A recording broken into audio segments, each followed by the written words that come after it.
Welcome to this explainer. Today, we're diving straight into Module 29, Chapter 2. We're going to transform the really rigorous theory of ISO 14001-2026 auditing into a gripping investigative procedural. This is all about helping you master the high-stakes world of environmental management system evaluations. We're going to look closely at what separates just a good auditor from a truly great one, the kind of lead auditor who can sit in a professional office, carefully type up a clear clause reference statement, and know it's rock solid. So, picture this. You're sitting in a closing meeting, and you are facing intense pushback from an auditee on a critical finding. The pressure is completely on, right? Certification is on the line, and the organization's leadership is questioning your logic. So, what makes your conclusion completely unshakable against all that scrutiny? How do you ensure your findings are seen as undeniable facts rather than just your subjective opinion? Well, let's dive into our tactical briefing for today. We're looking at the anatomy of a finding. We'll trace the exact life cycle by covering the foundation of evidence, major versus minor deviations, writing defensible non-conformances, defending your audit findings, and finally, root cause and correction. All right, let's kick things off with Section 1, the foundation of evidence, which is really about building the bedrock of your audit. Every single defensible finding starts right here. We absolutely have to move away from assumptions and opinions and ground our conclusions entirely in observable, verifiable reality. The crucial point to remember is that objective evidence must be reproducible. Basically, if another lead auditor walked into that exact same facility, looked at the same data, and observed the same processes, they'd reach the exact same conclusion, no question. Whether it's environmental policies showing leadership commitment or emissions records confirming compliance, it just has to be factual. And the real secret to that absolute reliability is triangulation. You can't just rely on a piece of paper that says a process is being followed. You've got to corroborate an employee's interview statement with your own physical observations and then back the whole thing up with documented records. That is how you get to the truth. For example, if a worker tells you they understand the chemical spill protocols, but then you look and observe missing secondary containment, and on top of that, the training records are incomplete, well, that triangulation just revealed a systemic gap. You're also going to use systematic risk-based sampling. This ensures you aren't just looking at isolated, cherry-picked data, but getting a true, accurate representation of the environmental management system's overall health. Okay, so once you have your evidence, you actually need to classify it. That brings us to Section 2, major versus minor deviations in the risk assessment matrix. Let's see how our evidence builds into this critical decision-making phase, where we filter all our facts through a risk-based classification matrix. The dividing line here is actually pretty simple. A major deviation threatens the system's intended outcomes, while a minor deviation is more like a localized lapse that leaves the overall framework intact. Think of a major nonconformance as a massive red flag, like a total failure to identify significant environmental aspects, leaving the organization totally exposed to uncontrolled risks. A minor nonconformance, on the other hand, means the environmental management system is generally working, but maybe there's a small hiccup, like an outdated procedure reference number somewhere. Let's actually test this with a scenario. Imagine you find a missing calibration record for emissions monitoring equipment. So, is this a minor typo or a major failure? To evaluate this properly, you really have to use your professional judgment and look at the broader context. If this missing record means the facility might actually be reporting inaccurate emissions data to a regulatory body, which exposes them to legal penalties and potential environmental harm, well, that instantly elevates it to a major nonconformance. At that point, it's not just a missing piece of paper, it is a full-blown breakdown in legal compliance monitoring. Now that we know how to gauge the severity, how do we actually write it up? Let's move to Section 3. Writing defensible non-conformances and crafting the perfect statement. We're going to literally build a defensible statement right now.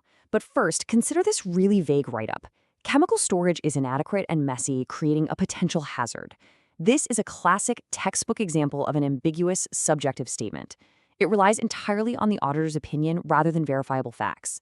Using words like inadequate or messy is practically begging for auditee pushback because it's just so subjective.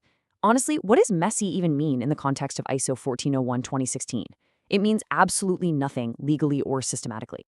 So, what does a bulletproof statement actually require? It needs 4 specific things. You have to link a factual, observed condition directly to a specific ISO clause requirement. You have to use completely neutral language. And you absolutely must show the traceable objective evidence. You never, ever assign personal blame to an operator or department. You just state the facts. That is the exact level of precision we are aiming for here. Now, here is what a perfect finding looks like based on that framework. Operational control procedures for chemical storage were not consistently implemented, as evidenced by the absence of labels in secondary containment on multiple containers in Area B, indicating deviation from Clause 8. See the difference? It clearly defines the problem. It provides exact, undeniable evidence, the absence of labels and secondary containment in a specific area, and it ties it directly back to the requirement, indicating a deviation from Clause 8. There's no emotion, no blame, just a rock-solid, evidence-based conclusion that really cannot be easily disputed. Of course, even perfect statements get challenged. So let's explore Section 4, defending your audit findings and handling auditee pushback. To hold your ground, you need evidence-based rebuttals firmly anchored in ISO 1911 principles. When an auditee says to you, hey, our experienced staff don't need documented procedures, you don't argue about their experience. Instead, you calmly point to ISO 14001's requirement for documented information to ensure consistency and reliability, especially for high-risk environmental controls. If they say, that's an isolated incident, you use trend analysis or sampling to show it's actually systemic. Or when they claim a supplier controls a certain impact, you just bring it right back to the standards requirement for a life cycle perspective, addressing impacts within their influence. You rely on the framework, not your personal authority. Finally, how do we fix these issues permanently? That brings us to Section 5, root cause and correction, the cure for systemic flaws. Let's look at how this builds toward the resolution phase by tracking the life cycle of the corrective action request, or CAR. Because finding a non-conformance is really only half the battle, right? This structured sequence ensures we aren't just slapping a bandage on a documentation error.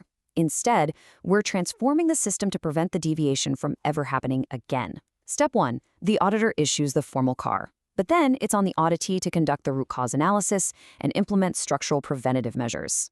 Then, and only then, does the lead auditor come back to verify effectiveness and officially close it out. The absolutely crucial point to remember here is that accepting human error as a root cause is a massive trap. Seriously, don't fall for it.